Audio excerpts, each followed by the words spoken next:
तो सभी बच्चों को दिख रहा है बोर्ड? Yes sir. बोर्ड पर लिखा है विषय हिंदी। हिंदी विषय के बारे में हम पढ़ रहे हैं। तो हिंदी विषय के अंतर्गत घटक है हमारा पंचमाक्षर। कौन सा घटक है? पंचमाक्षर। पंचमाक्षर यानी ये जो यहाँ पर वर्णमाला लिखी है, ये वर्णमाला दिख रही है कि नहीं? Yes sir. बनाना नहीं है, वर्णमाला दिख रही है। तो ये यहाँ से अ से लेकर ये आ तक यहाँ पर कुछ ऊपर में जो लिखे है ये स्वर है, इनकी मात्राएं होती है। स्वरों की क्या मात्रा होती है। अब स्वरों के बाद यहाँ कलम क से ये यहाँ तक व्य और स्र तक जो भी अक्षर लिखे हैं, जितने अक्षर ये कलम क के बाद में लिखे इनको व्यंजन बोलते हैं। Yes sir. व्यंजन बोलते हैं कि नहीं? यस तो ये सर। व्यंजन जो लिखे हैं यहाँ पर क्रम से लिखे गए हैं। यहाँ पर क ख ग घ और अंग। यहाँ पर एक लाइन में कितने अक्षर है? 1 2 3 4 5 यानी 5 अक्षर है। तो पहला, दूसरा, तीसरा, चौथा और पांचवा। ये जो पांचवा अक्षर है इसी को पंचमाक्षर बोलते हैं। इसको क्या बोलते हैं? पंचमाक्षर। तो ये क की जो क वर्ग के जो अक्षर है क ख ग घ और अंग, ये जो क वर्ग के अक्षर इसको बोलते हैं क वर्ग। कौन सा वर्ग? क वर्ग का पंचमाक्षर है अंग। कौन सा अक्षर है? च वर्ग का क्या है? ये च वर्ग में आएगा आएगा यानी नाक में हमको ऐसा साउंड करना। ट वर्ग का पंचमाक्षर है कौन सा? न का न। उसके बाद तो वर्ग का पंचमाक्षर है का न। उसके बाद प वर्ग का मछली। ये हुए इनके पंचमाक्षर यानी ये इस वर्ग के जो अक्षर है 1 2 3 4 जो अक्षर है इस लाइन का पंचमाक्षर म है। त वर्ग का पंचमाक्षर न है। त वर्ग का पंचमाक्षर न है। च वर्ग का पंचमाक्षर य है। क वर्ग का पंचमाक्षर ng है। अंग नहीं ng। अब जब शब्द पढ़ेंगे उसमें बराबर उसका साउंड आएगा। अभी ये इतने पंचमाक्षर हमने लिखे तो यहाँ तक पंचमाक्षर है। इसके बाद में जो बचे हैं जैसे ये र ल व श ये श है। श श स ह क्ष त्र ज्ञ और श, ये जो अक्षर बाकी के इनके पंचमाक्षर नहीं होते। य के बाद में जो अक्षर है इनके पंचमाक्षर नहीं होते। सिर्फ ये क वर्ग च वर्ग ट और त और प इनके पंचमाक्षर है। इनके पंचमाक्षर नहीं। इनके लिए फिर अनुस्वार आता है जिसको हम अंक की मात्रा बोलते हैं ना। तो वो अंक की मात्रा इनके इसमें जब आती है तो वो पंचमाक्षर कहलाता है। और इनके इसमें आता है ये शब्दों के साथ में आता है अनुस्वार अंक की मात्रा, तो वो पंचमाक्षर नहीं कहलाता। तो अनुस्वार होता है। क्या होता है?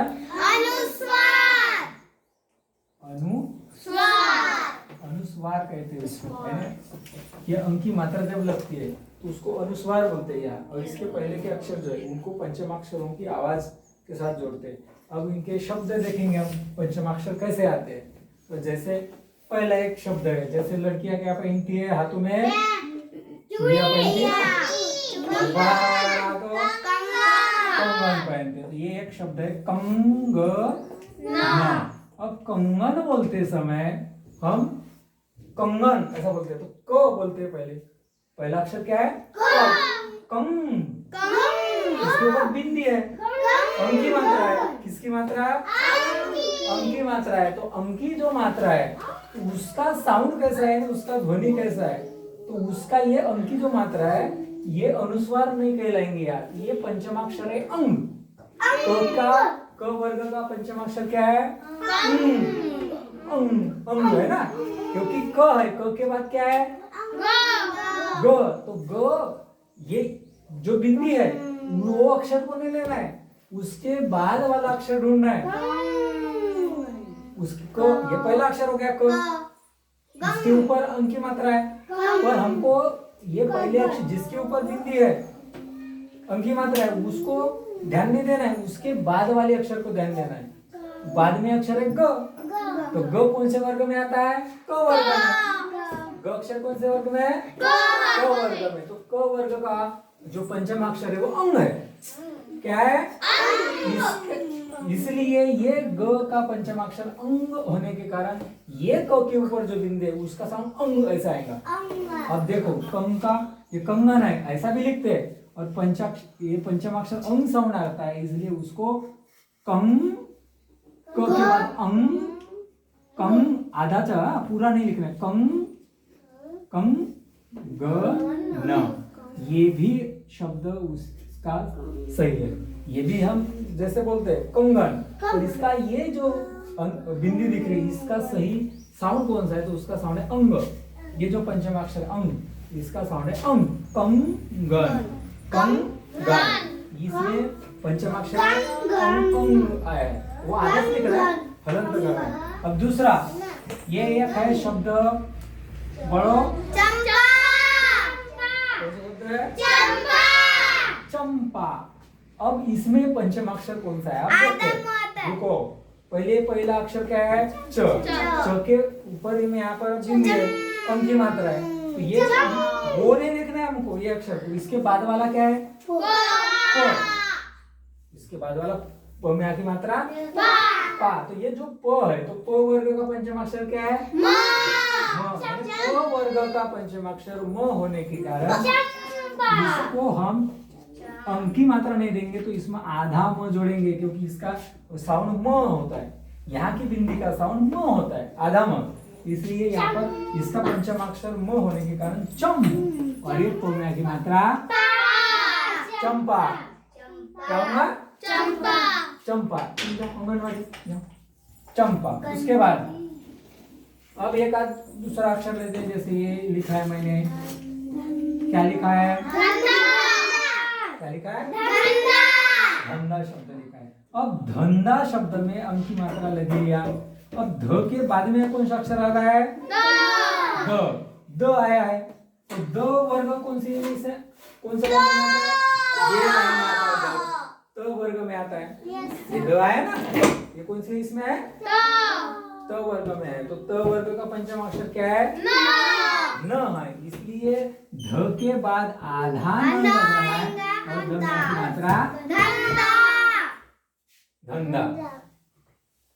कौन सा शब्द बना? धंधा बना। तो ये धंधा ऐसे भी लिखा जाएगा या ऐसे भी लिखा जाएगा। दूसरा शब्द, जैसे एक शब्द है पंडित,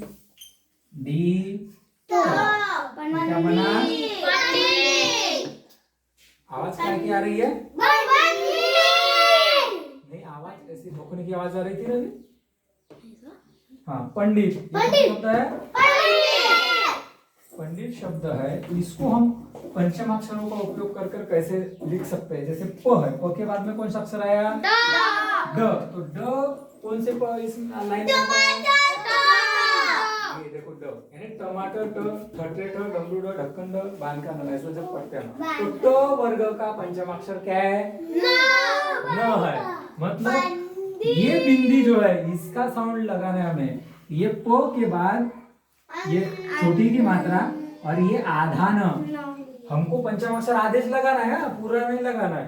तो ये ट वर्ग का पंचम अक्षर न होता है, इसलिए बान का आधा न, और ये डमरू ड, पंडी, और ये त, ये क्या बना? पंडित बना। ये शब्द पंडित ये भी सही है, और ऐसा लिखोगे ये भी एकदम सही है, क्योंकि इसका जो साउंड है, ये बिंदी का साउंड है पंडित, यानी आधा न, पंडित। धन न साउंड आया, धंधा। चंपा, इसमें आधा म आया, चंपा। अपने आप ये हमारे ओठ चिपक गए, म साउंड यानी सब में अलग अलग आया है। जैसा ये गंगा शब्द है, ये क्या है? गंगा शब्द कैसे लिखा जाएगा? इसमें कौन सा पंचम अक्षर लगेगा? कौन सा? अंग लगेगा, क्योंकि क वर्ग में है। ये ग जो है वो क वर्ग में आता है, इसलिए अंग आएगा। इसलिए गंगा को हम ऐसे लिखेंगे, ग अंग, अंग को हलंत करेंगे, गंग, और एक गा। ये क्या बनेगा? गंगा। गंगा। इस तरह से हमको ये जो पंचमाक्षर है उनका उपयोग होता है, हम करते भी, पर हम बिंदी इनको पढ़ते हैं। इस तरह से हम नहीं पढ़ते ज्यादातर, पर ये भी जितना सही है उतना चाहिए भी सही है, क्योंकि यहाँ का जो साउंड है अंक की मात्रा का वो अंग है, यहाँ का साउंड है वो म है आधा, यहाँ पर बिंदी है उसका आधा न होता है, क्योंकि ये पंचमाक्षर दो आया है, उसका पंचमाक्षर न होता है, नलका न, है ना, इसलिए आधा न। तो इस तरह से बहुत सारे शब्द है अंक की मात्रा के जो इस तरह से आता है, पर ये जो अक्षर आते हैं इनमें वो पंचमाक्षर नहीं आता। समझ में आया? जब ये वो आएगा, ल आएगा, कहाँ पर? अंक की मात्रा के बाद में, अंक की मात्रा के बाद वाले शब्द अक्षर देखना है हमको, तब आएगा। तो ये ऐसे नहीं होते, सिर्फ उनकी बिंदी होती है। समझ में आया? इस तरह से ये पंचमाक्षर है, और इनको हम ऐसे भी पढ़ते हैं और ऐसे भी पढ़ते हैं। इनका उपयोग कहाँ है अब समझ में आया? इनका ज्यादा उपयोग नहीं होता था, पर अब हमको समझ में आया कि इनका उपयोग कहाँ होता है पंचमाक्षरों का। ठीक है, चलो। तो इस तरह से शब्द है, इनको तुमको लिखना है, और इस तरह से दूसरे शब्दों को, और तुमको जो अंक की मात्रा वाले शब्द कॉपी में मिलेंगे, किताब में ढूंढोगे, उसको बनाकर दिखाना है। ठीक है, यस सर। चलो, थैंक यू।